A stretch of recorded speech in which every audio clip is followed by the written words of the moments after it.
Hello. So I'm going to be talking about the same shit I talk every day.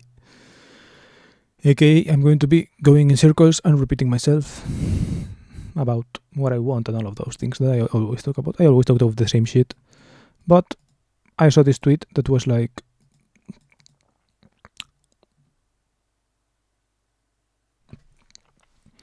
about the utility of repeating oneself and going in circles. Like, yeah, the entire message is traced, then retraced again and again and again in round on the rounds of in a concentric spiral with seeming redundancy. One can stop anywhere after the first few sentences and have the full message in one if one is willing to dig it. Yeah, if saying it once was sufficient, I'd do that, but it does seem necessary to go in circles so that readers can see the same repeated ideas. Okay, the same ideas repeatedly from different angles. I understand this might give some readers a certain nausea, to which I would say you probably shouldn't be reading my Substack. Lol. The slogan is, in this house we serve all the channels at once. It's only going to get more disorienting from here. So that is exactly what I'm going to do. I am going to be talking about the same things that I talk all the time, which is basically what do I want to do with my life and about the things that I want, etc. And yeah, I was thinking of this in the context of, I was talking yesterday with a friend, and okay, so basically context. A couple of days ago, how do you say this? Yeah, I recorded applications for a job, but didn't send them. That's the problem, I guess. I recorded them, but didn't send them yet. And the problem is that they are like regular jobs, right? They are test-driving jobs at like regular big companies. So, I don't know, I kind of already know that I'm not going to get hired if I do it my way. I'm going to do it anyways, but I don't know. I just think it's pointless. And I don't know, I think it's pointless in a way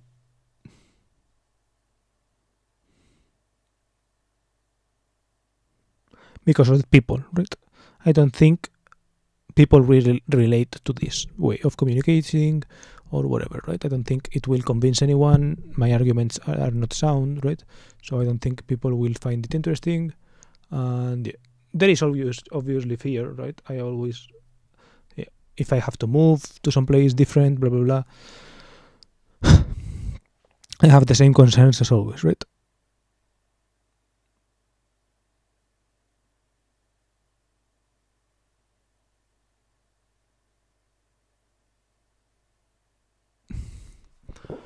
But yeah, the main thing is that I just don't think I'm going to get the job, right? So it's like, why waste my time trying to apply in the first place, right? And yeah, I was thinking, why did I apply in the first place? And I don't know, I just realized that the things I say in the video are right. I do think that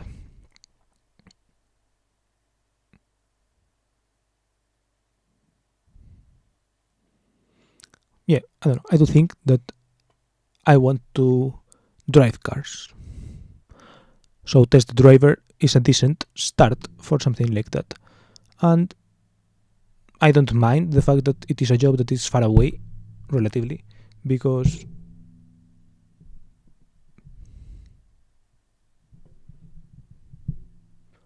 because it has a purpose, right? It's like I'm not living just because. I'm living because I would be going there. Hello, by the way. And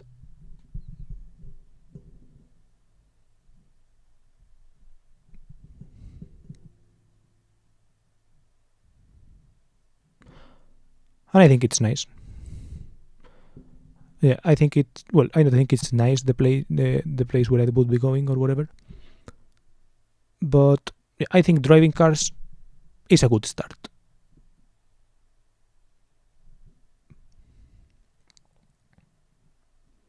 And I can't figure out a way that I would rather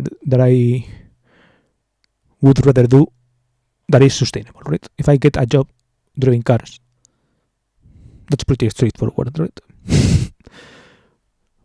and doing it my way,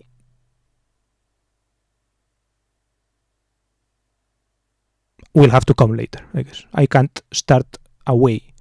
I can't start with my way right away because I don't have like money or resources or whatever, right?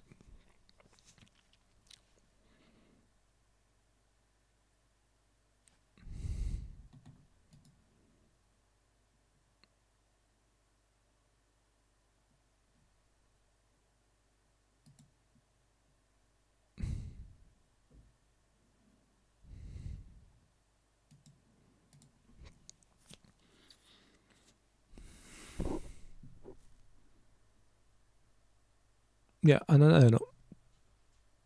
And it is part of things that I want, right? I want to drive cars. The problem is, as of what, in what context, right? I think that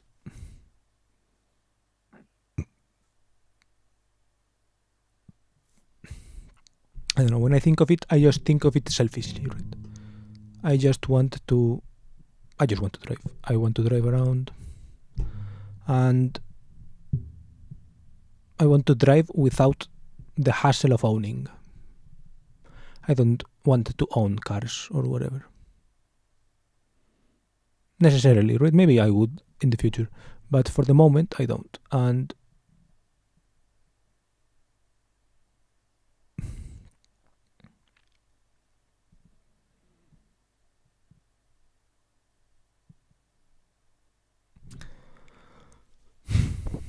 I guess that's the main thing.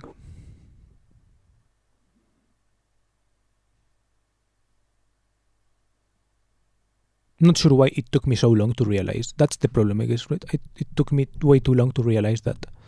Maybe not too long, but it took me long enough to realize it. And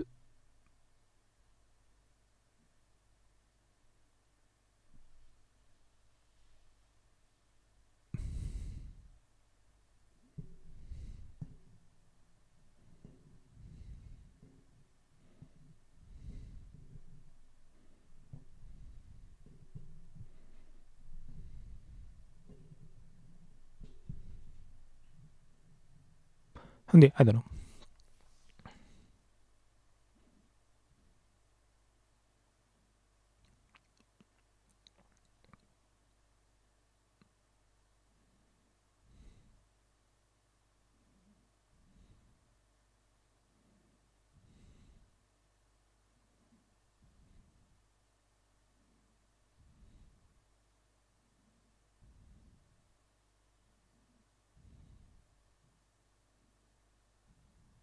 I don't. I don't know. I think I don't want to make videos either, right? I want to stream. I like streaming.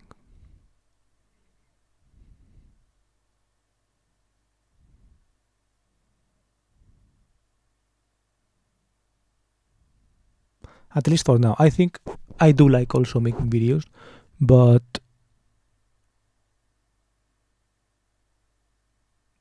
less than streaming, I think.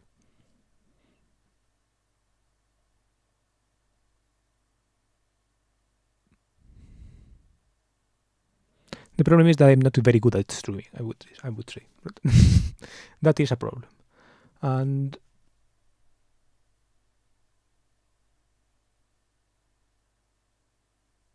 I don't mind. I don't know. I don't mind.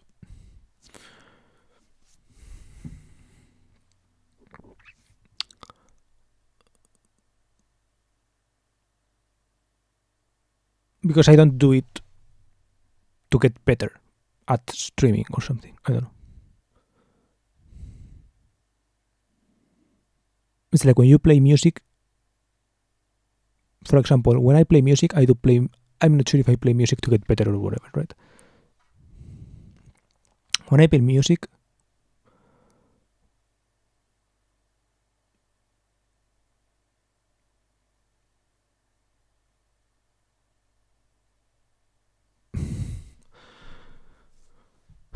I don't know. I was going to tweet yesterday something like playing music but tied to the chains of the metronome or something like this, right? and it's like, see, yeah, something like trying to play music but tied to the chains of the metronome or something. I don't know.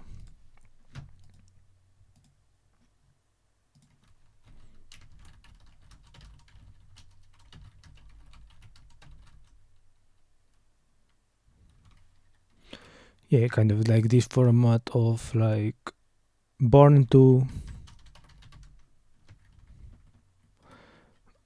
but forced to follow the metronome's beat or something.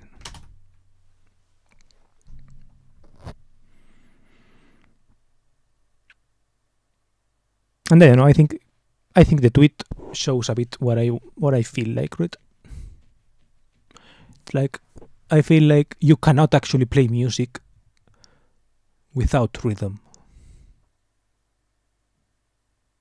But if you don't have rhythm, the way you build it is by chaining yourself to rhythm.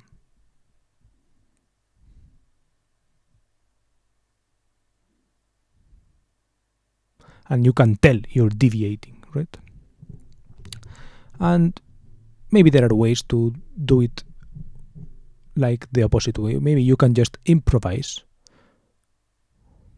and maybe you can do it in a way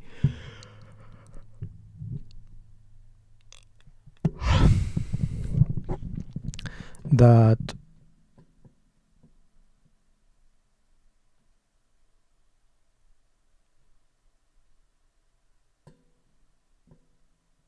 changes the rhythm or whatever. I don't know.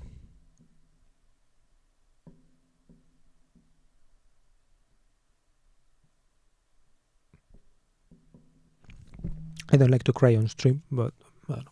I'm sad for some reason.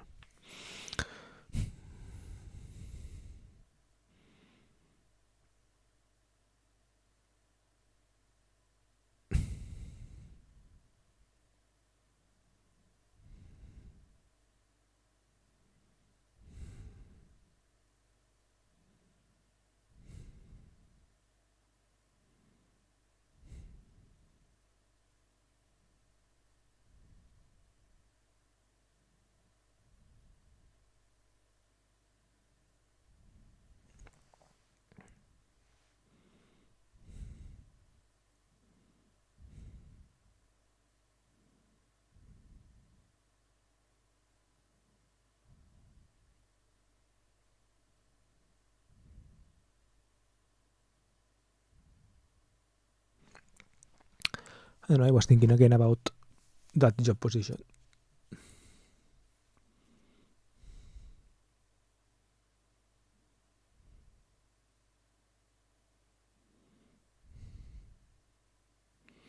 I don't know. I think the problem with a job and moving for a job and all of those things is that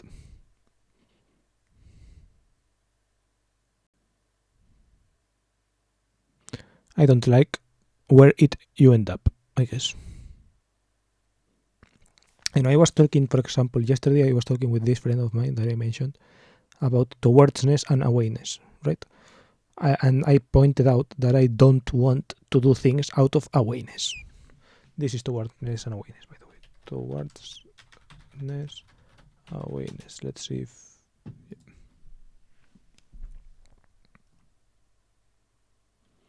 Yeah. Towardness can't aim. Awareness can't aim.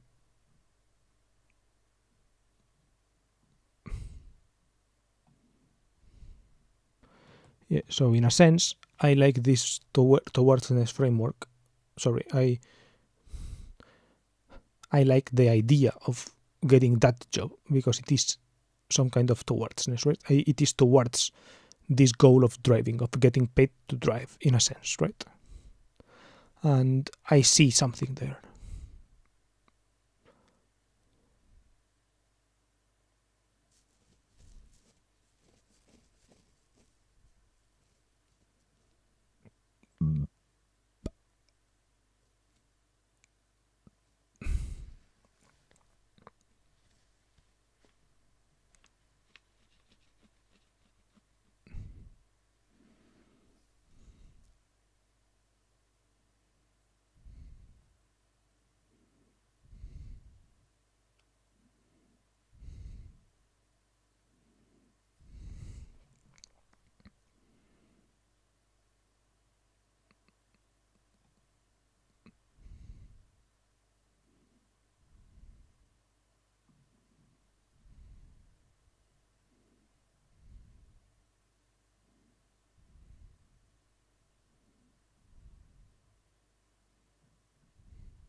I hate Twitter, it works so bad.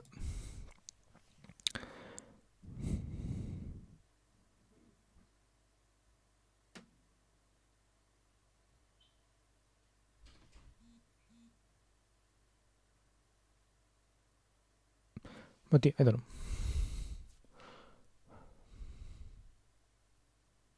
The problem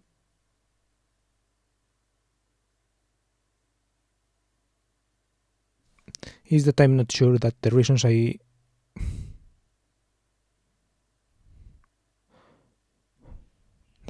give are valid, right?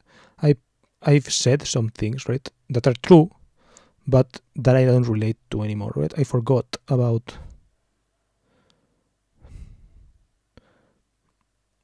For example, I mentioned some course that I took, telemetry and vehicular dynamics course, right? And it's true that I took it, and it's true that I enjoyed it, etc. But I forgot about it, right? And it's not something that I use actually. And it's true that I do watch a lot of these videos or car videos or whatever, but it's not the only thing I watch by any means. I watch a lot more things about a lot many things. And lately, most of the things that I watch are probably travel related or something like that, right? So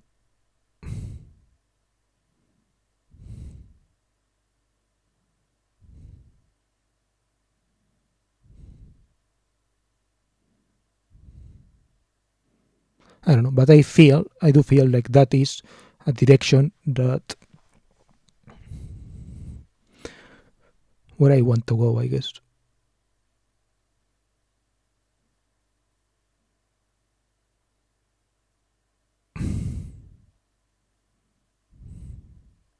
I guess the before COVID, after COVID thing that I mentioned is true, right?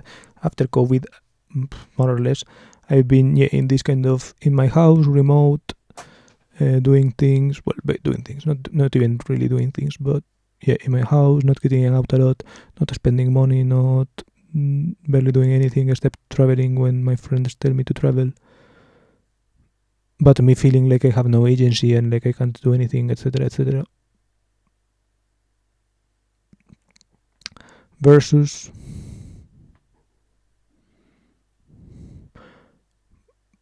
before, where I did more things. So, for example, in Germany, I did things, right? I went to museums that I liked. I investigated places that I thought interesting, etc., etc., right? I also held back in some things that I know I'm going to hold back in, and that I am holding back that I can't define really or something. But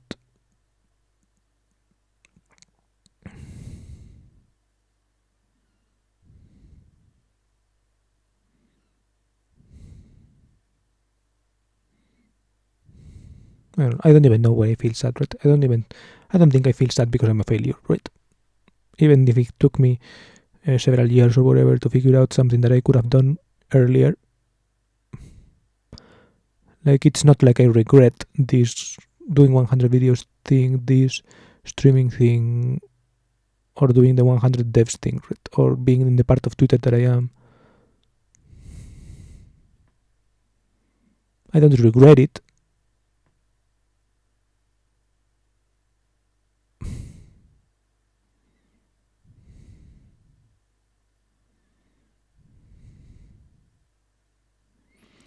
But I don't know, I guess I am just disappointed in the lack of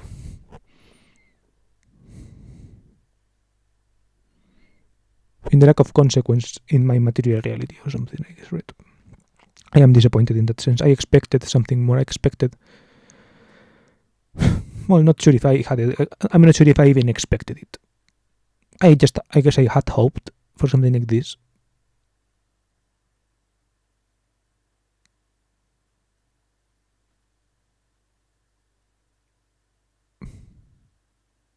I don't know. I guess I had hoped that the false world, that my way into the real world would be through the false world, and not that I would feel rejected by the false world. I guess that's how I feel. I guess I feel rejected by the false world. I feel hopeless, I guess, in that sense. I feel like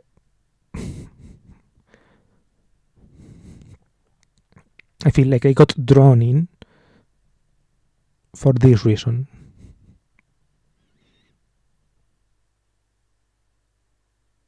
I don't know, I was going to... This reason is kind of escaping, I guess, but it's not either that, right? It's more like... It was a sense of towardness, I guess. I felt this sense of towardness to, I don't know, some kind of abstract my people thing, I guess. And I guess what I found out is that there is no such thing.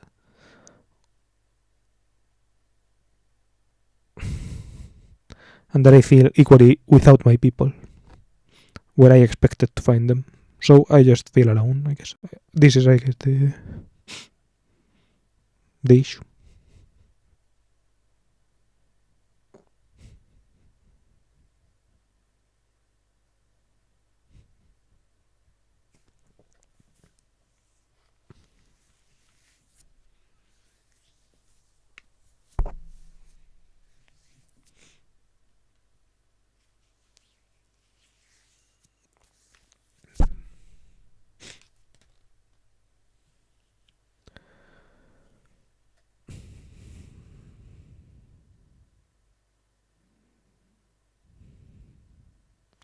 And I don't know, all advice that I see on this feels stupid as fuck. Visa probably, I don't know. The way I imagine these things would be like, it's like, oh, if you feel alone, do like some dumb shit, right? And it's like always the same type of advice or whatever.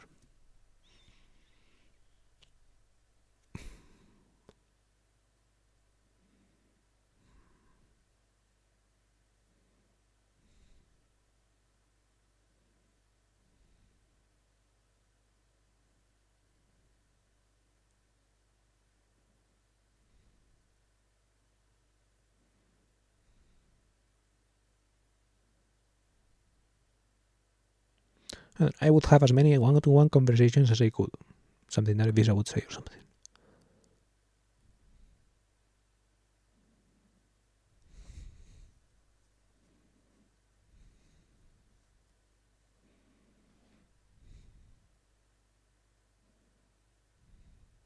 But then there are fucking million rules, right? Then there are 100 fucking million rules to the fucking one-to-one conversations. You can't, if it's someone you admire, you can't be like this or like that or like that.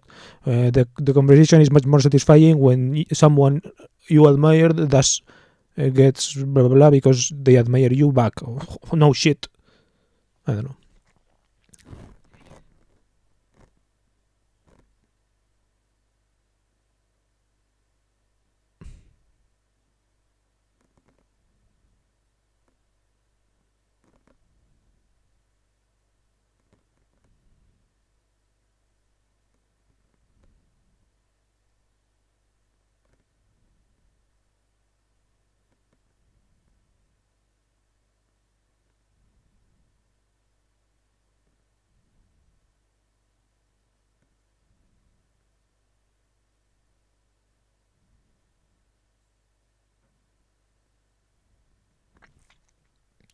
I don't know. Fuck it, let's read this thread. I'm curious what this is.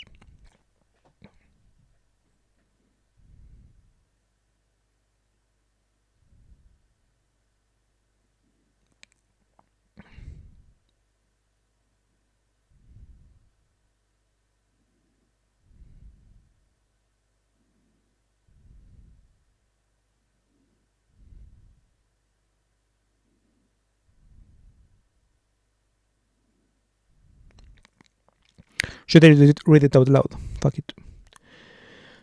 Been thinking about this more. In conjunction with Visa Camp's focus your time and energy on what you want to see more of, which I increasingly believe is the most important talking point of Twitter at the moment. Gonna thread several thoughts working towards a rough model of depression. Then it's quote tweeting a tweet that says, when people say they don't want to be inundated with negativity, what they mean is that they don't want to feel powerless. It's confusing terminology though, because in this sense, the opposite of negativity is not positivity, it's action.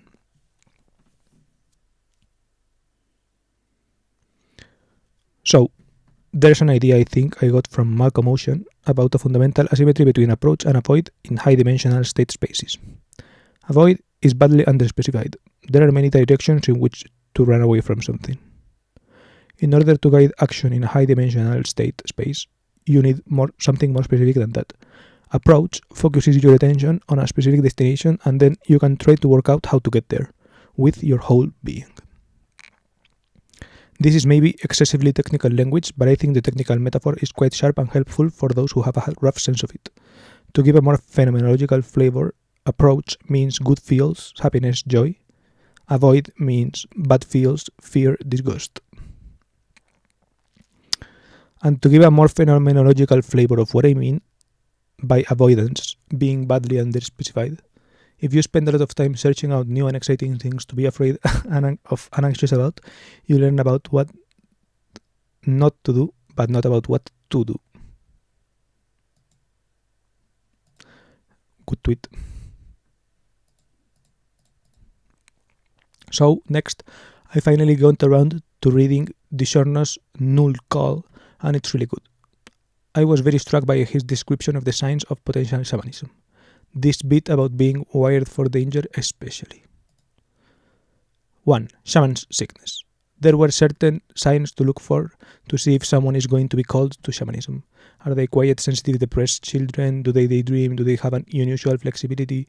Have they experienced a severe trauma? Are one of both of their parents dead? Do they come from a long line of shamans? None of these are a guarantee, they are simply suggestive of as a possibility. Genetic destiny,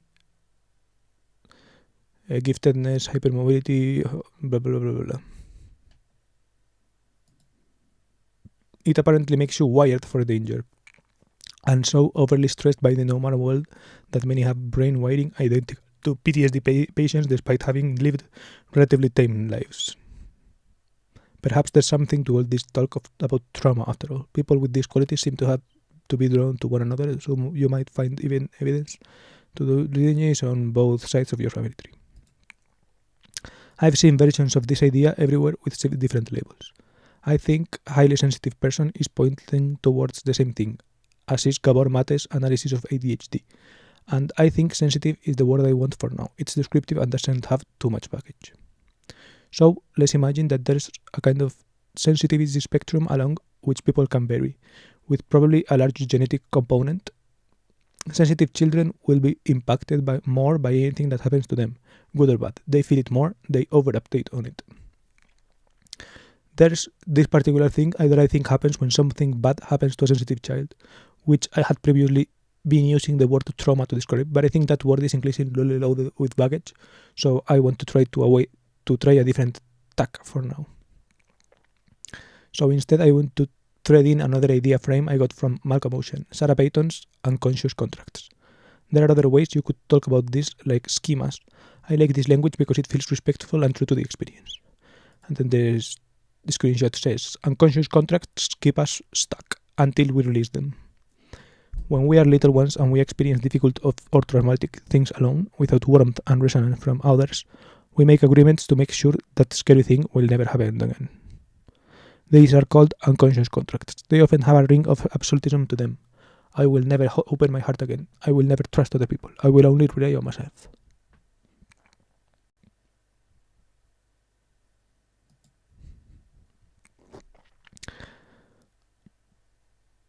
Here's an example that came out of my mouth before I ever heard about unconscious contracts. If I recall correctly, the at all costs is characteristic of this sort of thing, although I can't locate a quote of Sarah Payton saying that. The thing that Kiao Chu said. What I did instead was roar, I will never treat anyone the way my father treated me. I will be a better man than my father at all costs. Then I burst into tears. And it's a quote of some experience, I guess, some kind of psychedelic experience or workshop type shit, right? Masculinity workshop.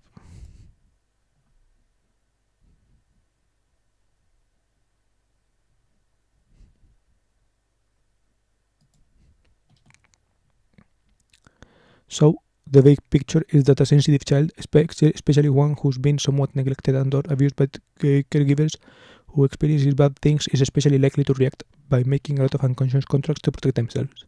Avoid this at all costs.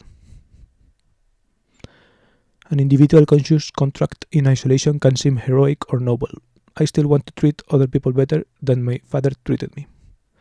The problem is, and the connection with depression is when you accumulate so many avoid at all costs that no actions feel possible.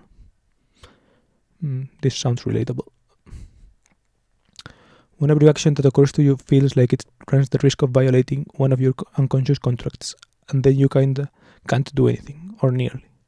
When I get particularly deep in this, I'm basically limited to books, video games, and TV, and the occasional tweet. Sometimes it feels like I'm trapped in a straitjacket constricting almost all of my degrees of motion, and I can only wiggle my pinky, metaphorically speaking. And so I've pondered quite a lot, how to get out of this sort of trap. The stuff about crying and feeling feelings I used to tweet a ton about was a major piece of the puzzle, and unblocked a ton of stuff. And in retrospect, I was missing a huge thing of what you might call reconnecting to joy. Image. The world is a cruel and unjust place. There is no harmony in the universe. The only constant is suffering. Minutes later. Oh my god, a bird. I didn't focus on that because mostly joy naturally became more accessible after crying a lot. But it left me really stuck when it became more inconvenient to find a good place to cry. I was too dependent on that one outlet. So one of the several things I tried was this. I noticed that I wasn't really paying attention to the video games I was using to self-soothe, so even though it felt extremely self-indulgent and kinda cringe, I tried enjoying them more on purpose. In a small way, this accumulated over months. I gradually started looking for TV shows and movies I thought I would genuinely enjoy, instead of just stuff that was comfortably familiar and mind-numbing. And some of them even made me cry a little, which was great. I tried several other things, like shaking, wiggling. I continued to feel like I had very few degrees of freedom available to me, but if metaphorically moving my pinky was all I could do, I was going to see whether I could leverage that into opening up new actions. It's unclear what effect, if anything, all of this had, but yesterday morning I woke up feeling very bad about myself and my life. Just felt like a total failure out of options. I really needed a place to scream and cry, but the nearby hill was too cold. To be clear, I considered this a huge improvement over feeling numb. This was progress, even if it felt very bad at the time. Extremely fortunate, I had finally worked up to driving again. After 4 months of being too scared, I actually had a mom to thank for this, for giving me an easy opportunity to try to drive a little on our way back from the booster appointment. I guess this was back when COVID was a thing. Lol, I ran out of tweets. Anyway, a few days later, I was doing a little bit of driving around, and I realized cars are pretty sound insulated, and I could talk to myself and yell and sing without anyone really being able to hear, and it was amazing. So I looked for a place nearby where I could park and be reasonably far away from people, found a park I hoped was going to be mostly empty because it was raining, went there, parked, cried, screamed, cried again. That was already great. I feel like 70% better, but also nothing felt really resolved. And then I managed to do another thing I've been too scared to do for months, and ask for help. Having a real bad time. Thanksgiving is over, but if anyone wants me to take this opportunity to tell me something they're grateful to me for, something I did say or wrote, I could use it right now. Even considering writing that tweet maybe beat it up a little bit, so it felt like the right way to go. I've been holding back on tweeting like this for a while. It felt a lot less safe than it used to.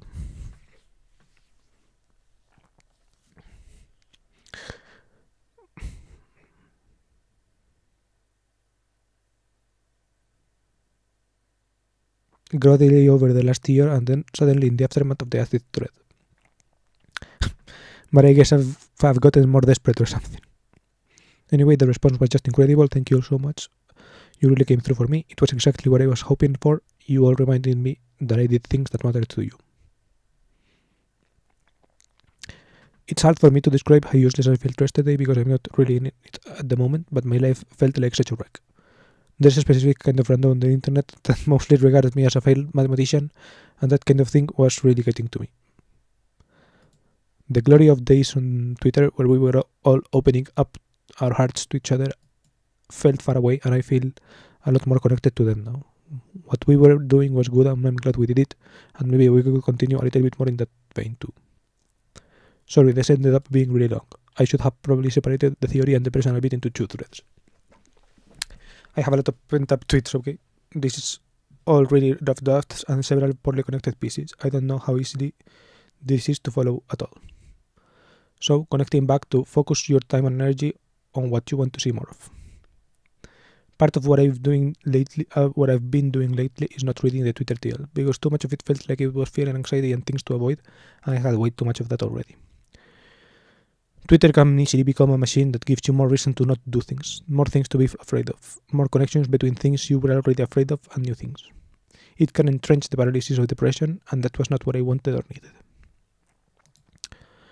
What I needed was the tiniest accessible slivers of joy, to remember that it was possible for things to feel good, to remember that it was a thing people wanted.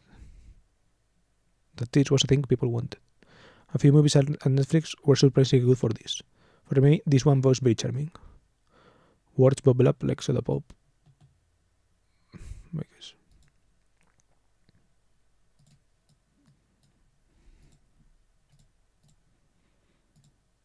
I'm going to put it on my notes.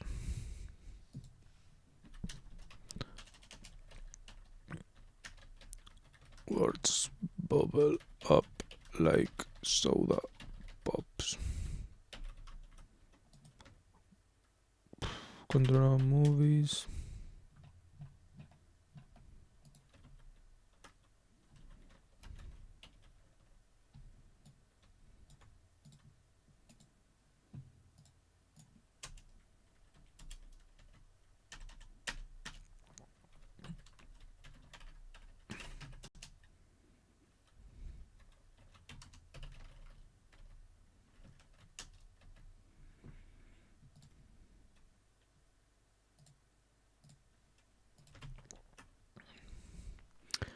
Narnia was another thing I was looking at in the certain vein. C.S. Lewis was increasingly striking to me as a very rare sort of body writer who embodied so much of what I cherished, and reading him felt nourishing in a way I appreciated.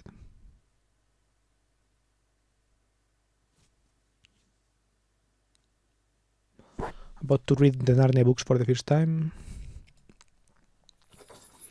and it's hard for me to convincingly establish any kind of causality, even myself, let alone to someone else. But maybe some of that stuff helped me inspire Take the Leap and ask you guys for help yesterday, and trust that that was something you'd want to do.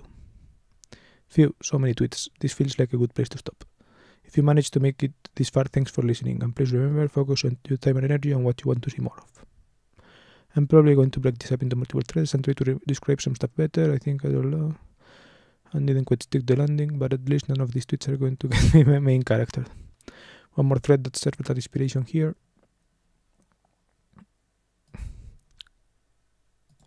Find the tiniest slivers of joy.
Hello.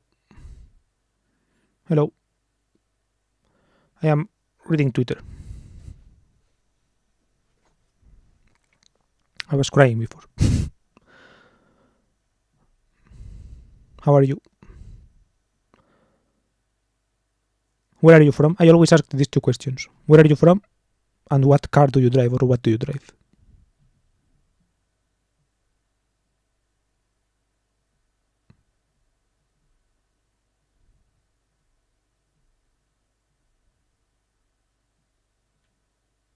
What the fuck?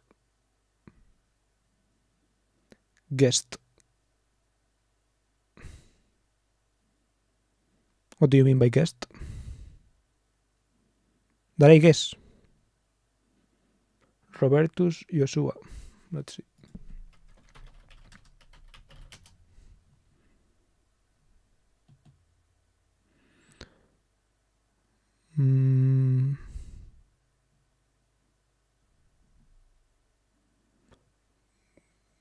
Indonesia. Malaysia.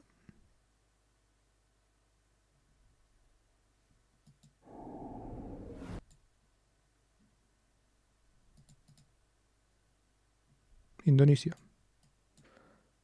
Oh my god. Yes. Nice. Is this your actual channel? No, you have the different picture. But I guess there are more people called Robertus Joshua, I guess. In Indonesia has an interesting car sector, I guess. What do you drive? It's harder for me to guess that. Proton is Malaysian, right? It's not Indonesian. In Indonesia has...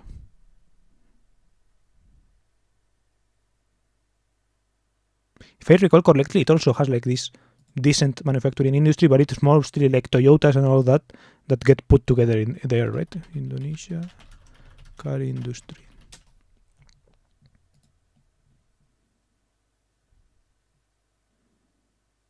Fifth largest passenger producer in Asia, producing 1 million cars a year. Honda Brio. Oh, I see. My girlfriend stay in Kiel. Is that Malaysia? Kuala Lumpur. Yeah. Nice. Where are you from? I am from Spain. From Madrid. So, Malay? No, I am from Spain.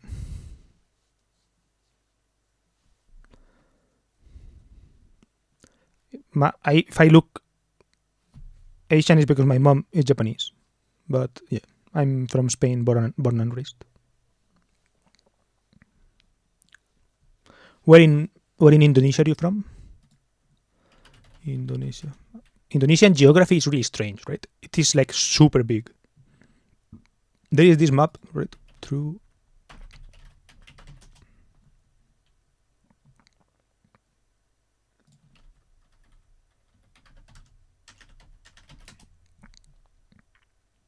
What the fuck? What happened with the domain? Okay. Indonesia. Yeah, this was crazy. Please speak in Spanish. Ok. Hablo en español. Mira, esto es bastante loco. Si pones... Yo vivo de la zona de Madrid, soy de la zona de Madrid. Si pones esta parte de Indonesia, no sé cuál es, en Madrid, la otra punta de Indonesia es Teherán. Es muy locura. I'm from Jakarta. Okay. I don't really know where Jakarta is. Sorry. In Indonesia. It's Java, the Java Island, left. Okay. So... Java Island is this one, right? So if we put Jakarta in Madrid, Madrid is the biggest city in Spain. I know someone from Borneo, like a Twitter person I know. Do you stay in Madrid? Not in the city, but in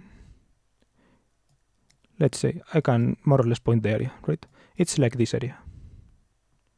So as you can see, it's not the city of Madrid, right? It's more or less like close to the mountains, a small village.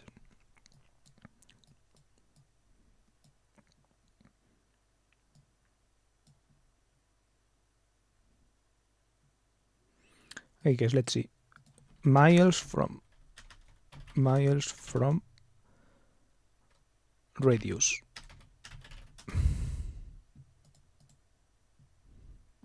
Let's put Jakarta. Draw a circle. Radius kilometer 50.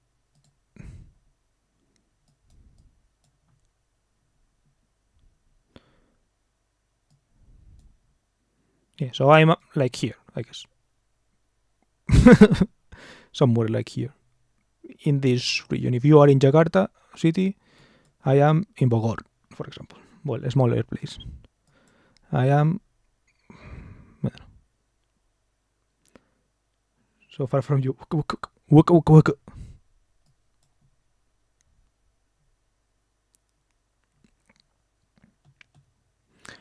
Not that far. Like 50 kilometers is not that much. Like it's 1 hour by bus, for example. If you get the right bus, it's 45 minutes too. So Bogor. I don't know. It's just an example. Bogor is probably, I don't know. Bogor.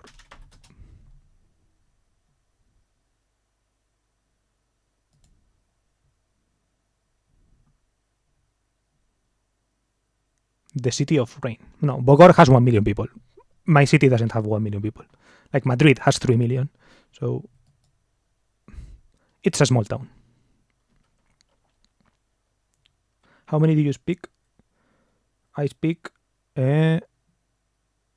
well, I speak 2 languages well, English and Spanish. Then I speak a little bit of German, I speak a little bit of French, and a little bit of Japanese.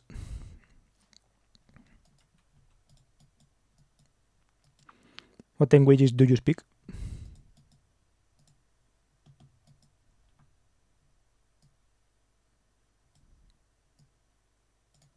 Okay, so Jakarta is actually like here, right?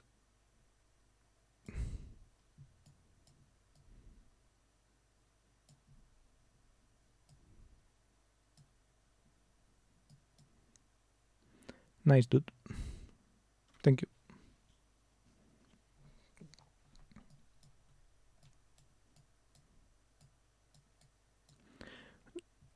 See. Do you live in Jakarta, in the city?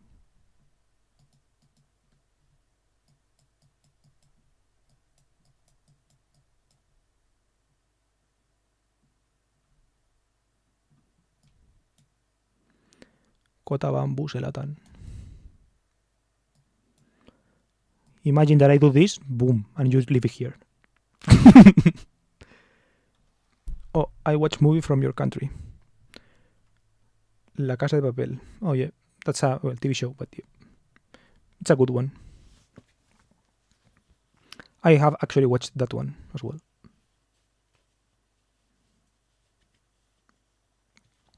Actually, if I go here, okay, controlo matrículas.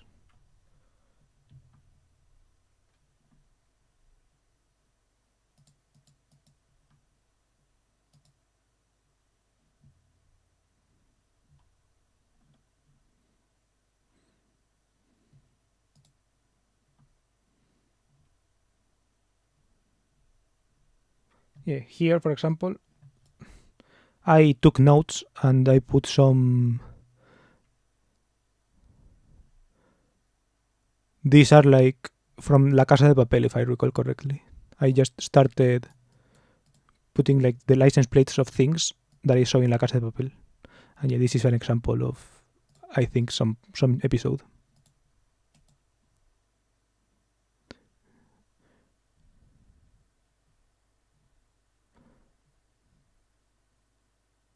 These are fake, I'm pretty sure, but this is definitely fake. Yeah, they use in general fake plates. It was interesting.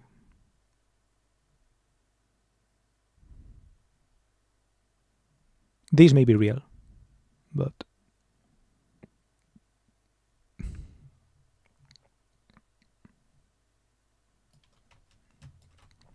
it was a good show. I think the first 2 seasons were pretty on point. Then it got a little bit worse, right? I think in Spain, people usually consider it like that because the first 2 seasons were produced by a Spanish company, right? They were produced by a Spanish TV channel, TV network. And then Netflix bought them. And when Netflix bought them, it's like you could see the budget go up, but also it started to be a bit stranger, I think. That was at least my opinion. I think some people also share it here, but well.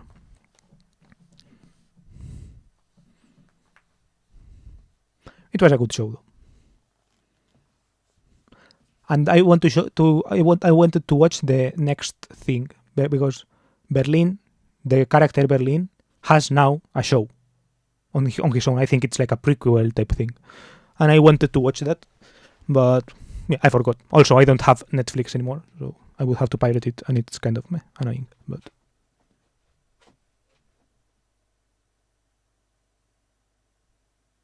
yeah, I don't know.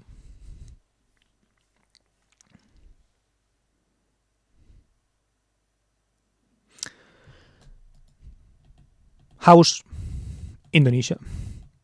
I never look at Indonesia a lot as a country. Indonesia, tallest building. No, tallest residential building. Residential building. I like knowing what the tallest residential building of each place is like. Pakubuwono signature. Do you know this building?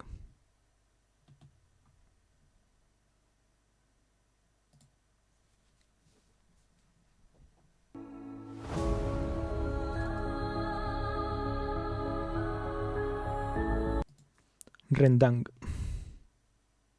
What do you mean?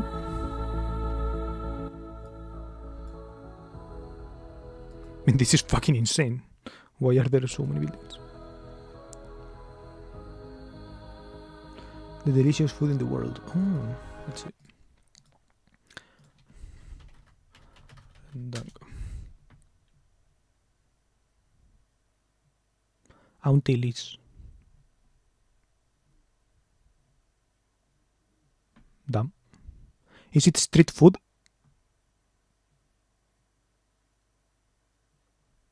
Or is it just like a regular dish?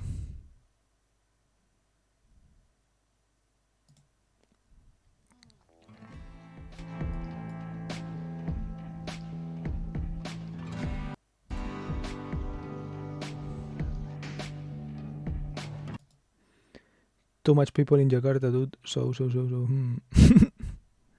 Yeah, I know they were doing something strange, right? They were moving people from Jakarta to like the other island or something, right? Indonesia new capital or something like that. Yeah, Nusantara or something.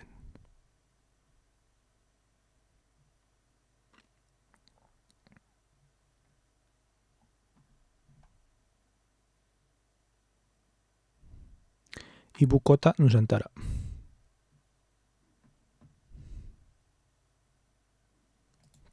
Good luck. Traditional food, maybe if you want to try. Let's see. Are there Indonesian restaurants? Restaurante Indonesio Madrid. Let's see.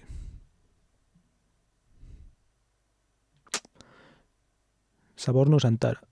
I think this is Indonesian. Maybe I'll go one day. The worst rendang. Damn.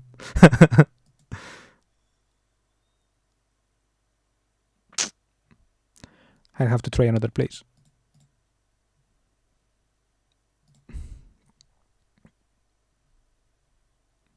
Thai, Indonesian, Asian in general,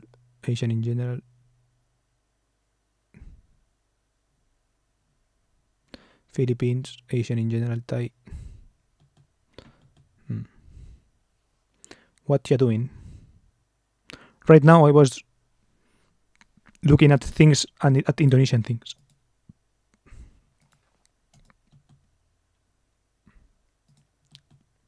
Because Roberto's is from Indonesia.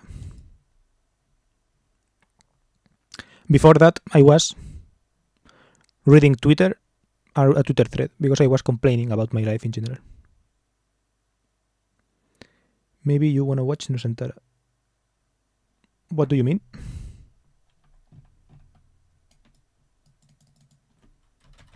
Just like Google it, or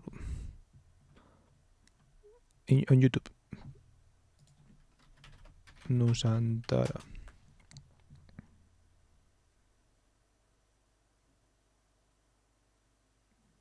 Indonesia, the link.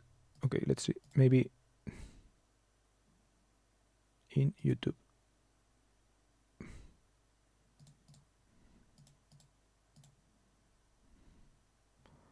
Wonderland, Indonesia.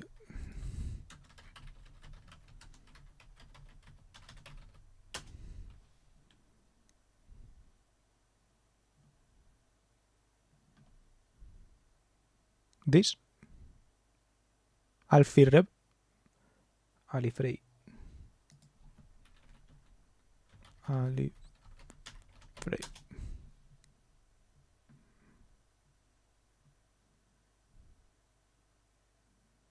Oh, the Wonderland Indonesia 2, the Sacred Nusantara 2.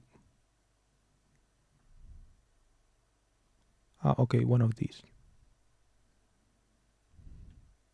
Okay, maybe later, because if it's music, I don't want to get like copyright stricken, but well, I will play it at the beginning.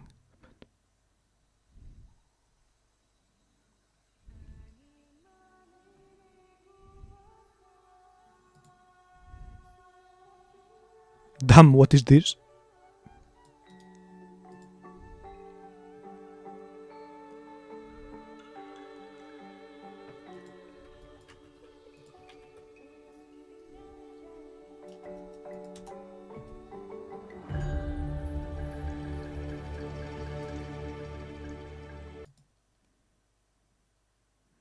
Copyright? Waka waka. Okay, bro. It's true. YouTube stops streaming. Like if your streaming starts playing copyright music, it like blocks you. It's real. Oh.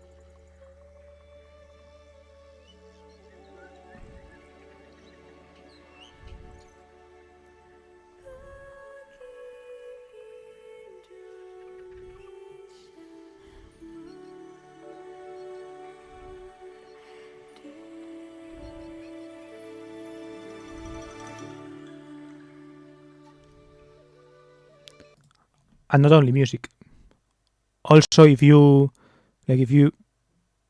play a movie, right, and it detects that it's a movie or a TV show or something like this, it also takes down the stream. It happened to me when I was playing True Detective. I was reacting to True Detective and like giving my opinion on the show True Detective. It like stopped my stream.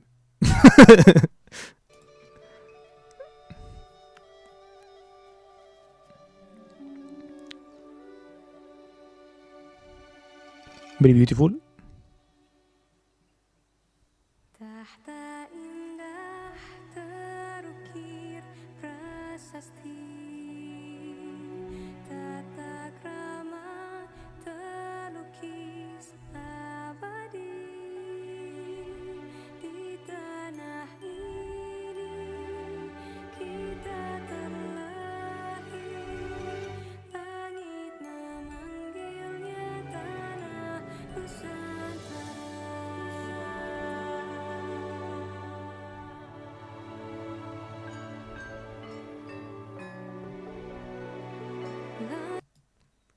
It's nice so far. Nice song.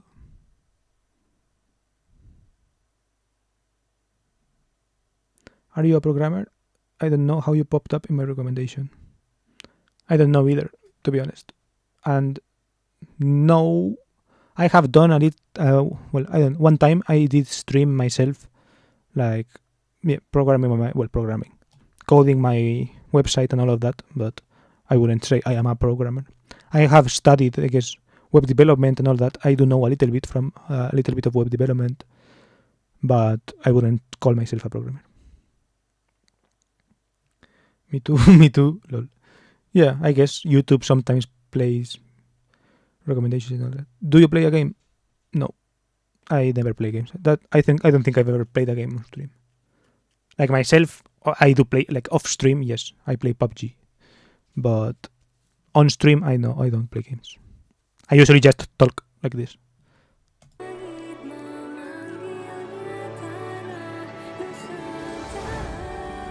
Once upon a time, there was a princess who lived in a beautiful land.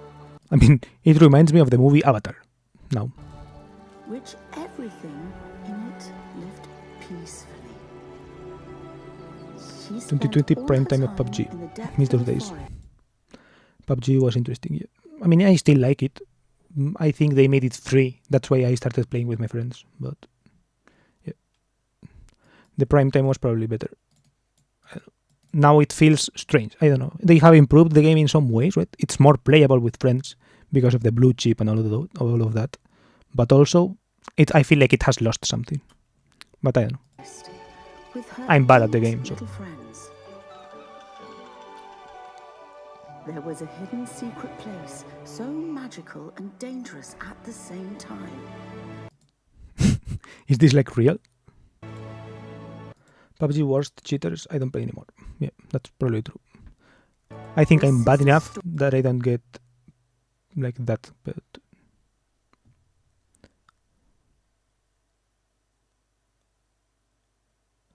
where are you from, by the way? The others? Fury, where are you from? This is how I am looking at Indonesian stuff, by the way. I ask people, where are you from? And they say it. Oh, you didn't answer the question of what do you drive, Robertus?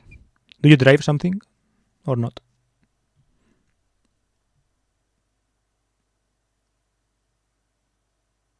Story where the culture had start.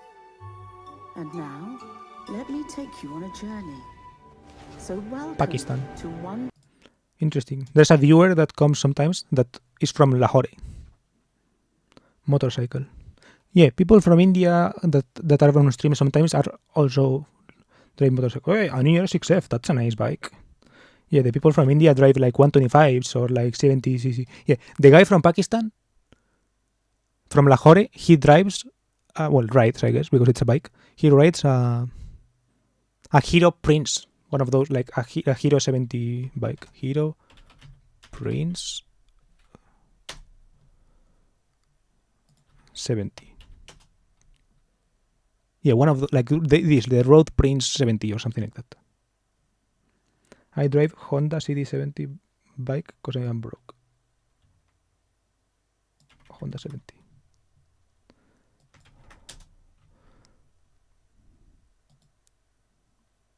CD. Nice. Try Honda CD70. International bike of my Pakistan. Yeah, nice build. KFI Racer build from a CD70. That's it.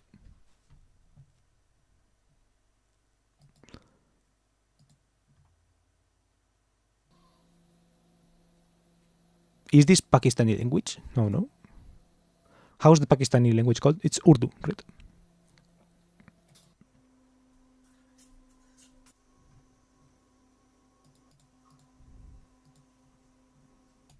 Okay, I will watch this later, maybe. I have to watch later. 40 minutes is a lot. I see job style 90s. Let's see the ER6F. Yeah, see, we have this in Spain as well. We don't have the CD70s, for example, in... Yeah, the ER6N is the one with no... How do you say it? Fading, like the naked bike. And the ER6F is the one with fading. I think in Spain it's more popular the N, like the naked bike, but...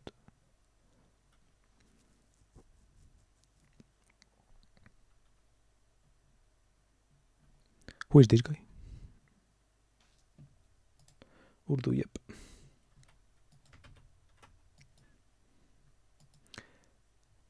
But most expensive in Indonesia.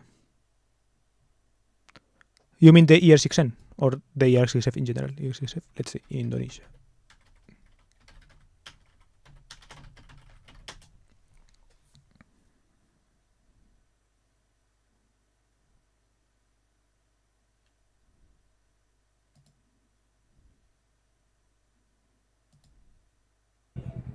650 cc. Bedanya, oh ini yang N. Yang dulu aku pakai yang N, itu yang F. Bedanya fairing. Ini naked, tapi sebenarnya kayaknya sama. He's saying the same thing I was saying, right? That the N and the F had the different fading, right? Oke, kita cobain motornya. MOG cuy.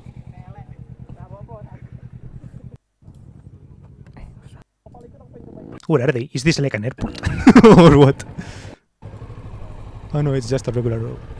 Why is it so wide?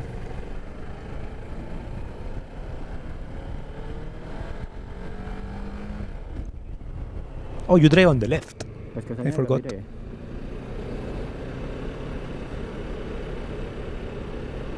Dan feelingnya masih sama sih. Walaupun sama. Why are they stopped in the middle of the road? Masih ya, malah kayaknya lebih tegak ini ya. Apa gimana ya? Aku agak bingung lama-lama. Kaisa Hoa, it means how are you? Was that in the other video? Dan apa ya? Lebih kayak rasa-rasa lebih tegak ya. Ininya sama. Apa namanya?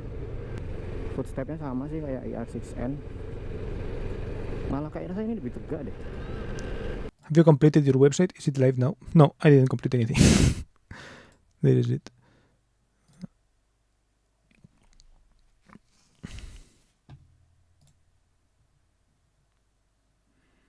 It was a Hugo site, and yeah, I basically wanted to do something like there was this website that I saw that was called About Ideas Now. Okay, let's see. About Ideas Now. This.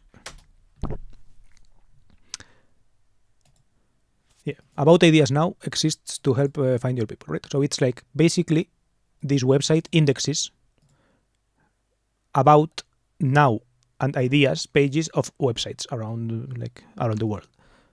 And basically I wanted to create my own page with this ethos, right? So about pages are about the past, how people see themselves and what brought them here. That's useful as a general overview. Now is more of a personal look at what people are doing right now, what they care about, what they could use help with, or I guess help others with, right? And ideas should be about the future, right? The crazy things people have always wanted to make, concepts they're mulling over, or planned projects.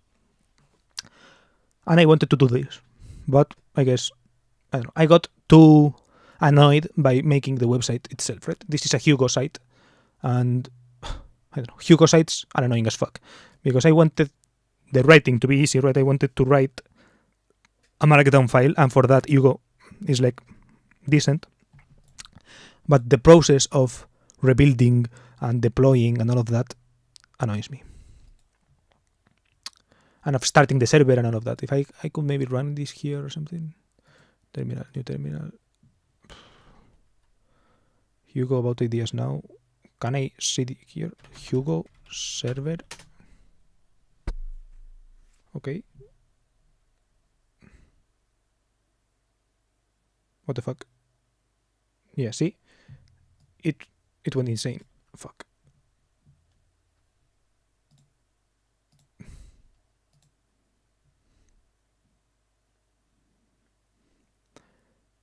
Did you see it? Hello, hello, am I live? Hello, hello. Did you see it? It exploded. I'm not sure if you saw it, but my browser exploded. And the Hugo terminal started going insane. So I thought, fuck this, I don't want to do this anymore, right? I asked ChatGPT to help me and all of that, but yeah. You can hire a backend developer because web development involves more than web developer. True, but for my personal site, I don't want to hire anyone, right? It's like so simple. Like I know how to do it myself, but I get tired of it. India and Pakistan, best coder in the world. I don't know. The not the most well paid. The most well paid and are in the United States. So what you're doing is full stack development, which is a pretty long process. Yeah, I guess. Well, I mean, not for this kind of site, right? For this kind of site, it should be pretty straightforward, but yeah, it has a little bit of problems and all of that. I don't know. Where in Pakistan are you from, by the way, Fury? What city? Best but underpaid.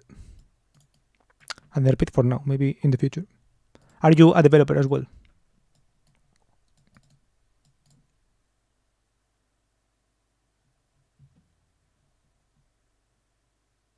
Karachi.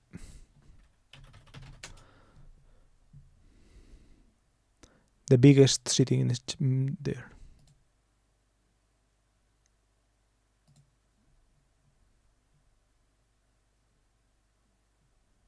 Wait, there is a Hyderabad in Pakistan as well.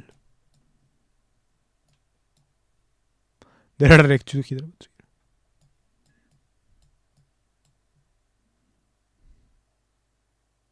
Okay, so you're very far from the guy from Lahore.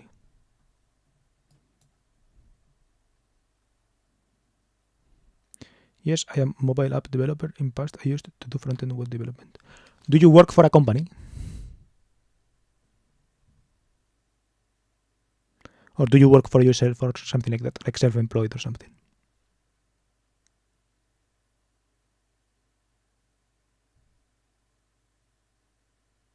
What do you do, Robertus, by the way?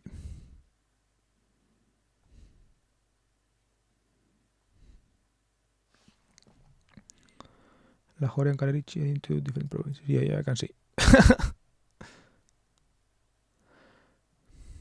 Is there one area that is more Muslim than others? I think I saw something like that people in the mountains were like less Muslim, and that people in, I don't know, but I forgot.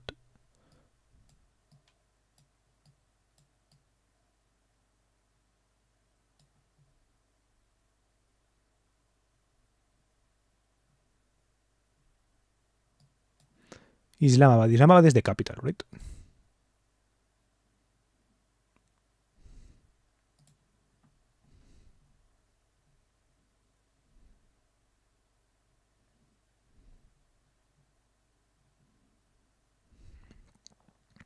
I freelance on Fiverr.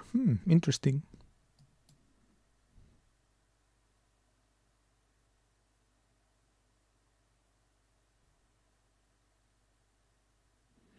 Everyone call themselves Muslim, but some follow it more and more, some less. It's Ramadan is right now, by the way, right? Or has it finished? Ramadan. No, I think when it finishes, I will know, because people say we like Eid Mubarak or something like this, right?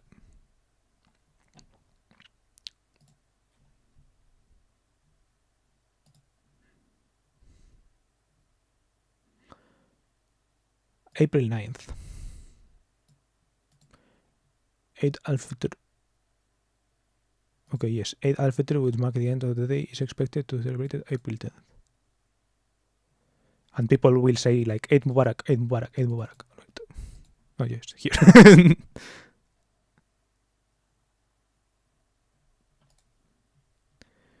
Fury, do you mean code on a mobile device or code content for the mobile device? For the mobile device. I mean, if he does it on the mobile device, my respect. Yeah, but he definitely means for the mobile device.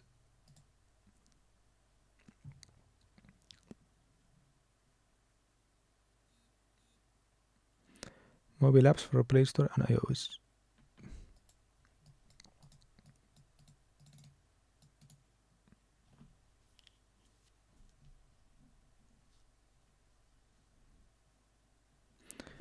Where are you from? Blood Down. And you code these apps from your mobile, or what do you say? On your mobile. I'm pretty sure, 95% sure he doesn't. But let him answer. I'm from Sweden. Nice. Hey. That's hello in Sweden. Ebil. That's electric car, right? Well, I was gonna say Jabba Fitta, but that's probably I don't know many Swedish words. Really.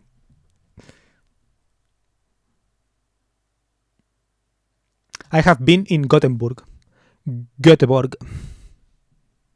in a wedding, in a Swedish wedding.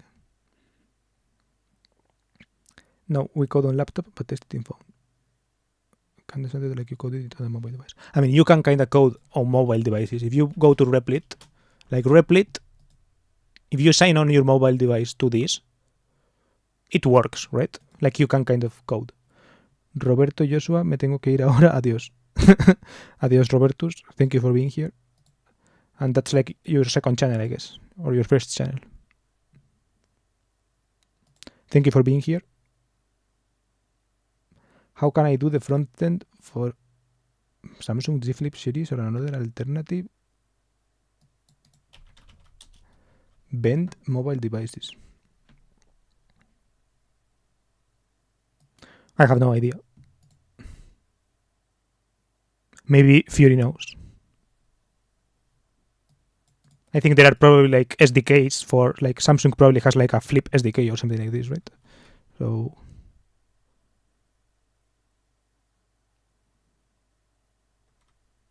Samsung Flip SDK. Samsung, how do you say, foldable SDK.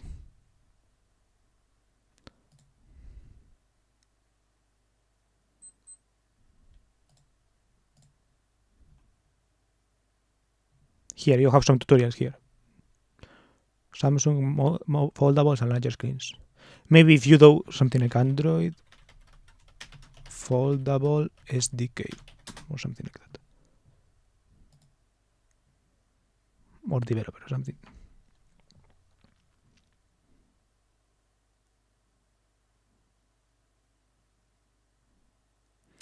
There is a concept called responsiveness. You write code and then optimize the apps for all screen of devices. Yeah.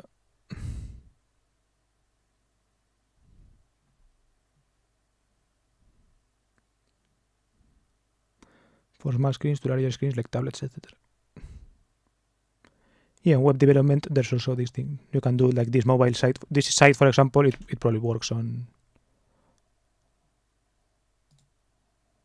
See, you can emulate a mobile phone and all of this.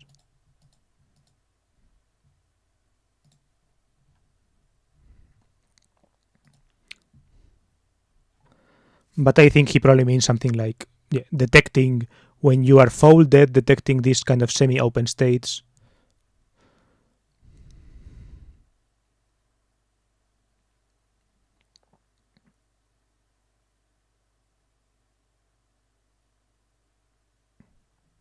I got one problem with UX designers that they do more creative, but dev, so the job it really gets really hard to get. What, did someone hire you for making one of these apps and it's too hard or what? Haha, haha, hehe. Where are you from? Haha, hehe. Oh, and the guy from Sweden, Blood Dawn. What do you drive? And where in Sweden are you from? From Stockholm. Malmö. What's the biggest city in Sweden? Sweden. Is it Stockholm? Sweden biggest city. Stockholm 1.5, Gothenburg 5.7, Malmö 3.2, Uppsala 150. And where are you from? Ha ha ha he he he. Ha ha he he.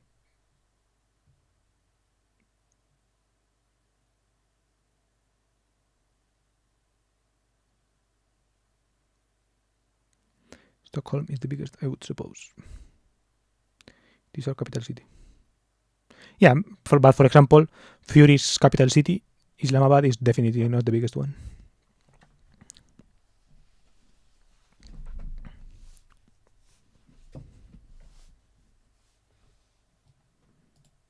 Maybe the city where Fury lives has more people than the whole country of Sweden. Let's check it out.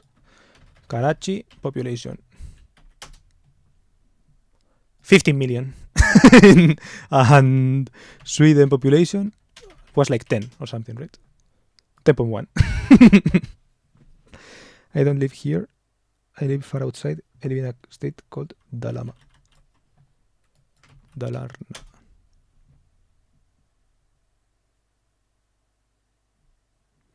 In the middle of Sweden.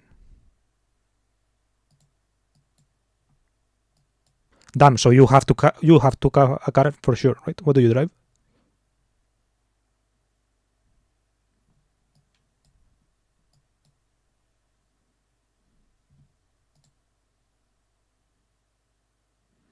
Islamabad was planned to be the capital. Everything was very well planned before the development. I don't drive. You don't drive.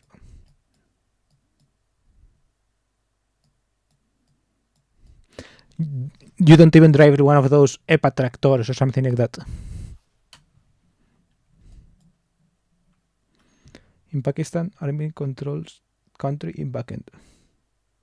Yeah, probably makes sense. No. That's gay. I find them funny.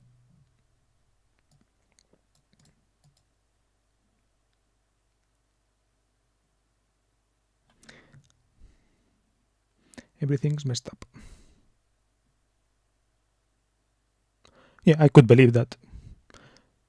Strange situation in like this part. I don't know the name, but yeah, like this place, right?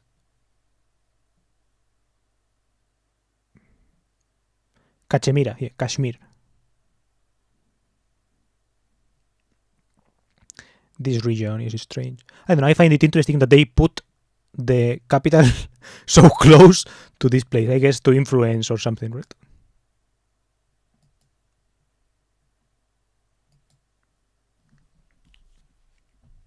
I don't know. I don't know a lot about geopolitics or whatever, but I know that Pakistan has nuclear weapons, right? That is interesting. Pakistan nuclear weapons. Yeah, it's one of the 9 countries that has nuclear weapons. I guess that makes you pretty powerful, I guess, in a sense at least.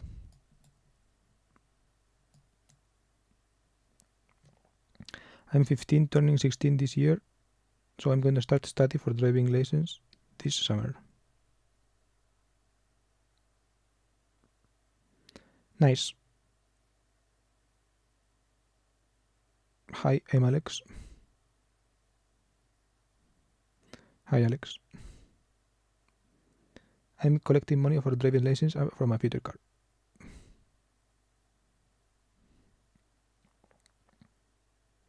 Nice. What car are you going to get? A Volvo.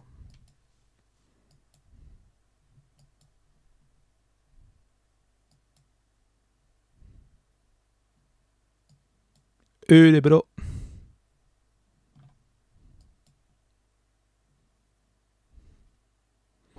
Do you support Israel or Palestine? I don't know.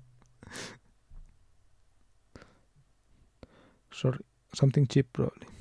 I sympathize with Palestine, but I don't know. It's not like I hate Israel or whatever, right? I don't know. I don't feel strongly against Israel or whatever. People say genocide, and all of that, and I'm like, I don't know. Probably yes, right? But something. It's like it's a strange situation, right? I don't have any solutions. I don't have a lot of opinions either. In this situation, probably Israel is mostly at fault, I would say. Right? It's like it's probably the source of the problem.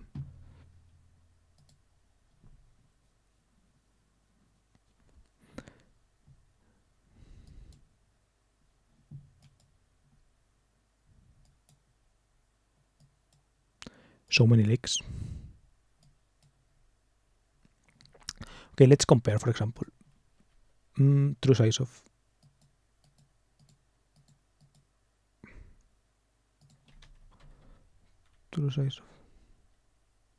very disturbing. Where are you from, Alexander, by the way?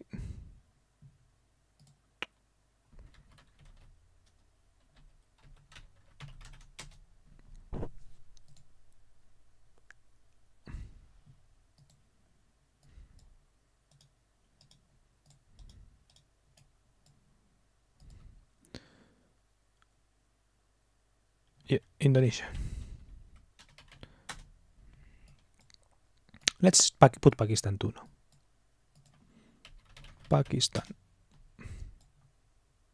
It's like if we move Pakistan to Sweden,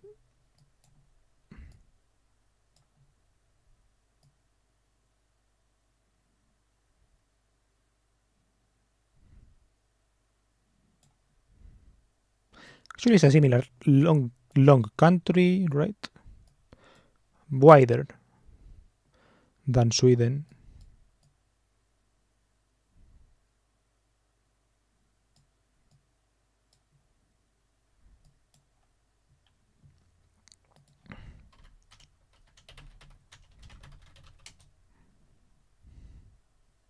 If I put India, do they put Kashmir? India. They assign this one to India.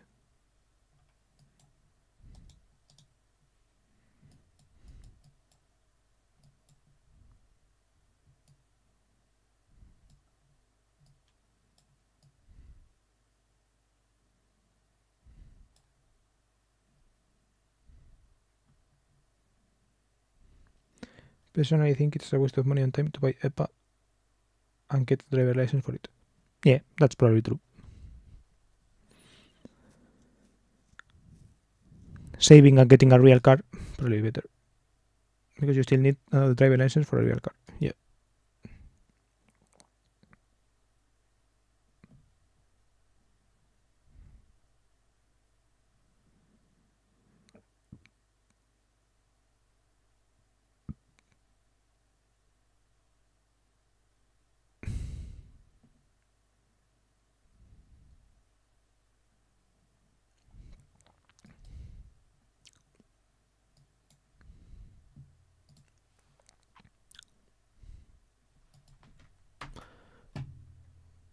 Dalarna.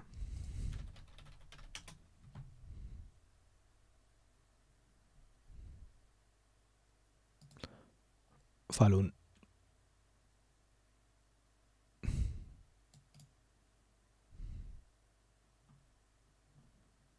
$6,000 people.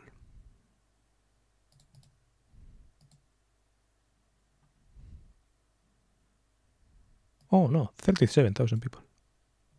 Where are you from, by the way? I'm from Spain.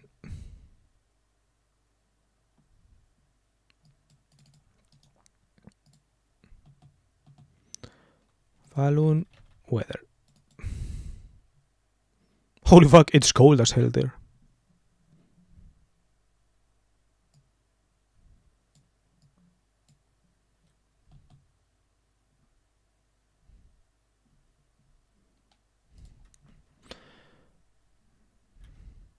What's the website for cars in Sweden? Blocket.se, right? Blocket.se.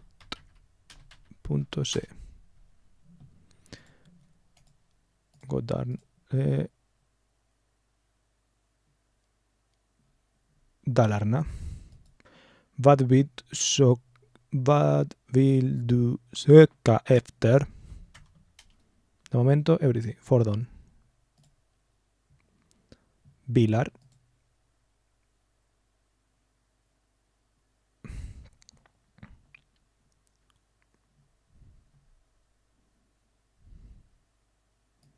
What's that? 4,000 euros. SEK to eur.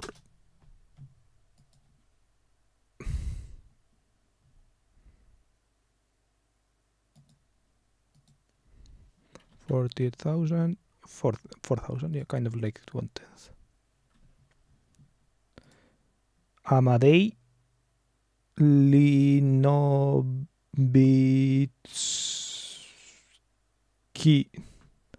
Nice stream, thank you. Where are you from, by the way? Japan. Is Spain good for higher studies?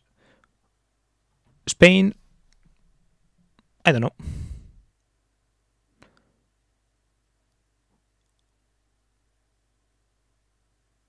People have fun here, I guess. Like comparing other countries to here, it is a good place to come and have fun. If you start from here and get studies here, it's decent. Not. There are some top institutions in Barcelona and Madrid in some fields. Outside there, it gets worse. But yeah, it's decent. There's decent in, I don't know. There's some industry, but not a lot. compared to Germany, for example, in industry, it's worse. Or Facebook Marketplace. Okay. What kind of fun? Party and all of this, right? And also there's good weather. It's an interesting country to visit. Like the main cities with universities, like Madrid, Barcelona, Valencia, and Salamanca, they are decent party cities and all this. They are decent cities to live in and to enjoy, right? For day-to-day life. They are pleasant cities to be in. Barcelona maybe less, but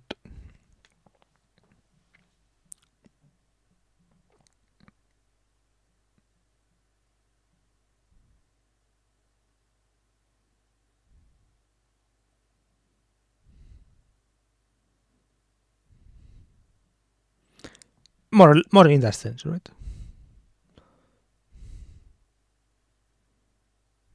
Which is your favorite place in Spain? Not sure. I like the north as well, right? Asturias, for example. I've gone several summers to Asturias, and it's a nice place. It has a lot of good food, right?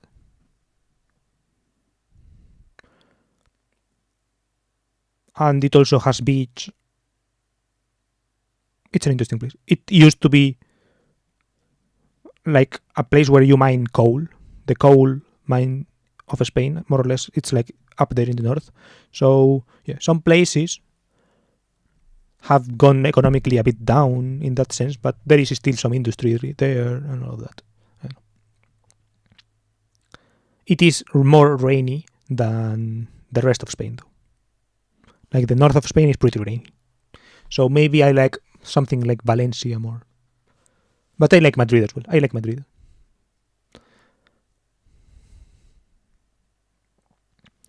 Pakistan has best food. Foreign really enjoy it. I could believe it.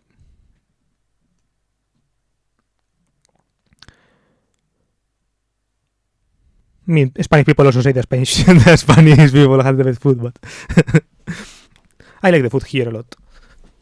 But I would like to try Pakistani food as well. What's some Pakistani food?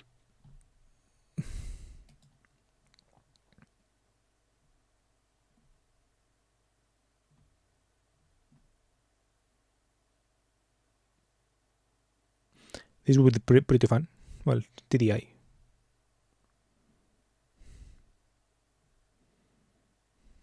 LOL.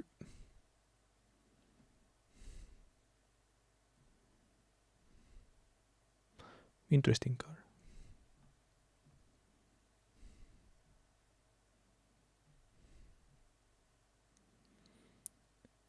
See, the only thing that come to my mind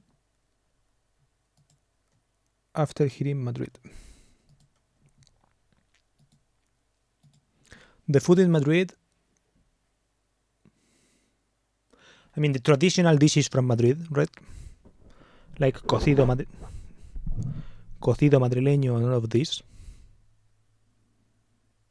is good, but I wouldn't call it like, I don't know, some kind of culinary delicacy or something like that, right? The thing about Madrid is that it is the capital of Spain, so it has like a lot of connection to every place of Spain, right? So there is a good connection with the fish parts of Spain, so it can ship good fish to Madrid. And yeah, it also has, I guess, in the mountains of Madrid themselves, there are like cows which have like this good denomination of meat or something, right? So the quality of the produce is decent, is very decent here. So yeah, in general, it's like homemade food and all of that is decent. And also in Spain, there is kind of, especially in Barcelona, this is more about Barcelona. So there is like this kind of high cuisine and all of that. There is a lot of care there. So there are a lot of options for high cuisine in Barcelona. And in Madrid, to a lesser degree, I think there is also like a lot of that kind of high-end cuisine of good quality and all of this. And there is like tradition, there's like big gastronomical tradition here as well.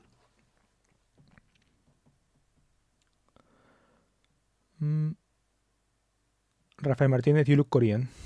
I am from Spain. My mom is Japanese, but judging by your name, I guess you are also from Spain or something like this. I've heard and seen Indian street food is quite unhygienic. Yeah, I've also heard similar things.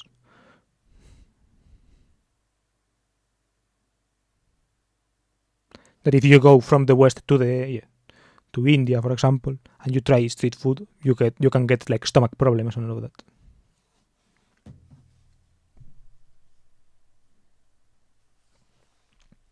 I'd still like to try it, but let's see. Pakistani food. Oh yeah, I saw a YouTube video in Spanish. Okay. YouTube video. Paraísos Asia. This guy goes to Pakistan a lot, or has done a lot of videos in Pakistan.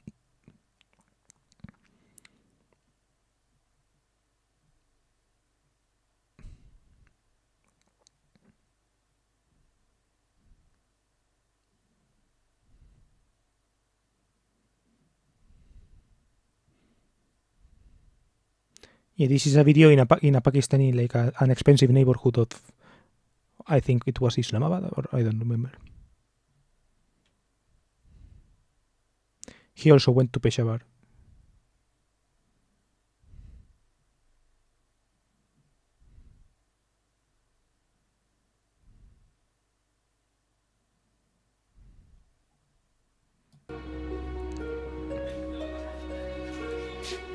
It's like the contrast between a regular neighborhood and an expensive neighborhood. And he eats some kind of things, and he usually rates it. Eso Y- sí, He will say something like, no sé qué, 8 out of 10 or something.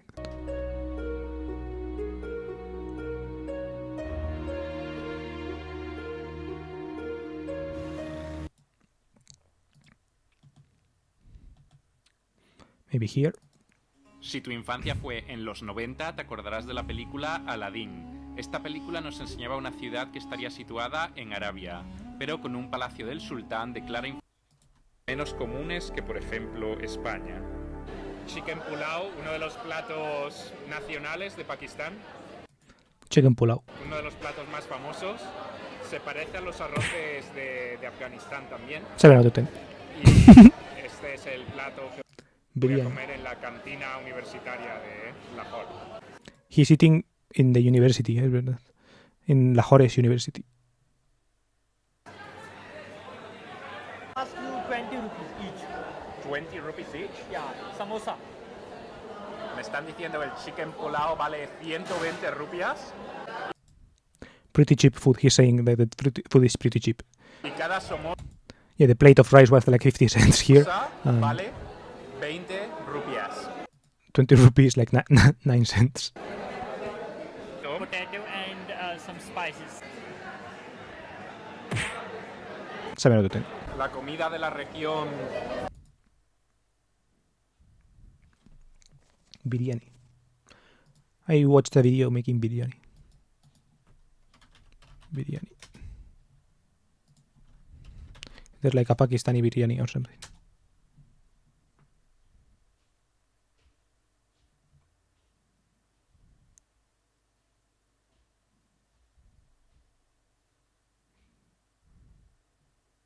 Karachi biryani. Let's see. Authentic style. 1 kilogram recipe. अस्सलाम वालेकुम जी, अफजाल अर्शद आपके साथ कौन foods के ऊपर आज आपके साथ बिरयानी की रेसिपी शेयर करेंगे। लेकिन इसमें ख़ास बात यह है कि 1 किलो बिरयानी की है। घरों के अंदर बहुत सारे लोगों ने बनानी होती है जो कि कम क्वांटिटी में बनती है तो उनको मसला आता है मेजरमेंट्स के अंदर। तो मुझे बेतहाशा रिक्वेस्ट आती हैं कि Same बिरयानी की रेसिपी है experience. वो कम क्वांटिटी के अंदर शेयर कर दें। कराची की बिरयानी जिस तरह बनाई जाती है उसी स्टाइल में है। 1 किलो चावल और 1 किलो ही गोश्त होगा इसके अंदर। बाकी आलू का इस्तेमाल होगा, आधा किलो हम इसके अंदर आलू इस्तेमाल करेंगे। बाकी जितने भी इंग्रेडिएंट्स हैं, काफ़ी सारी चीज़ें इसके अंदर जाएंगी, तो वो साथ साथ आपको बताते जाएंगे, बड़ी आसानी से आप इसको बना सकते हैं। इसके अंदर 1 कप आपने ऑयल डाल देना और इस ऑयल के अंदर सबसे पहले टमाटर शामिल किए जाएंगे। ये मेरे पास इधर आधा किलो टमाटर है जिनको बारीक काटा स्लाइसेस में ताकि अच्छी तरह मैश हो जाए, तो इनकी बिल्कुल ग्रेवी बन जाएगी। नॉर्मली जो है अगर आप कोई भी वीडियो बिरयानी की देखें वो start Can you repeat that, sir? Repeat what?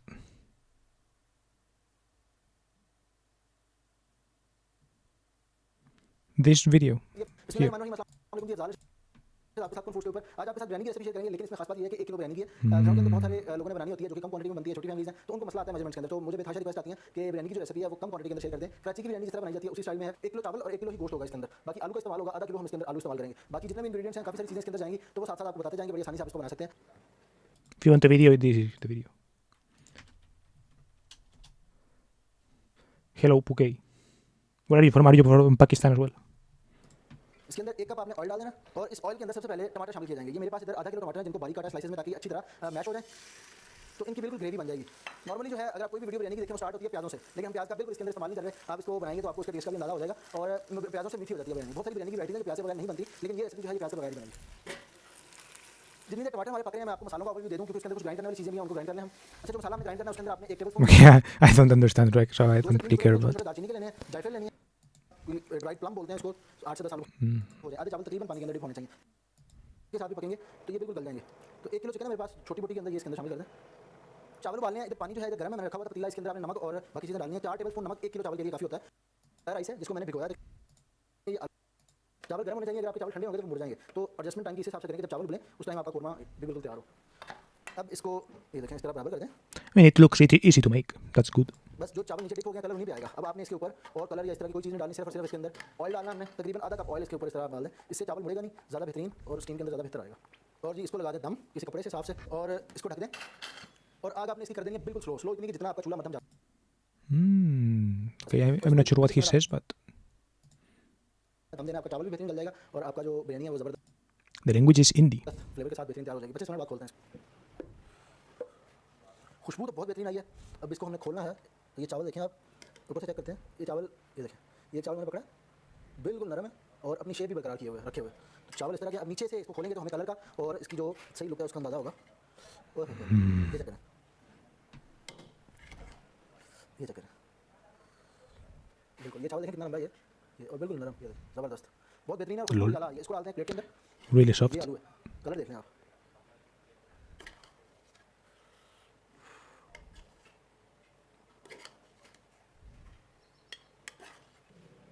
तो जी बहुत आला लग रही है biryani. Nice.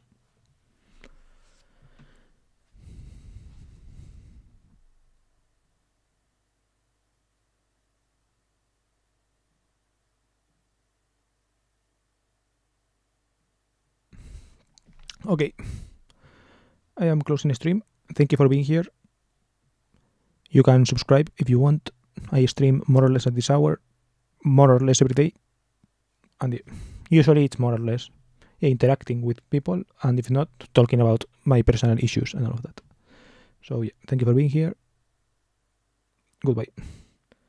Noob Deepai. Welcome. Bye bye.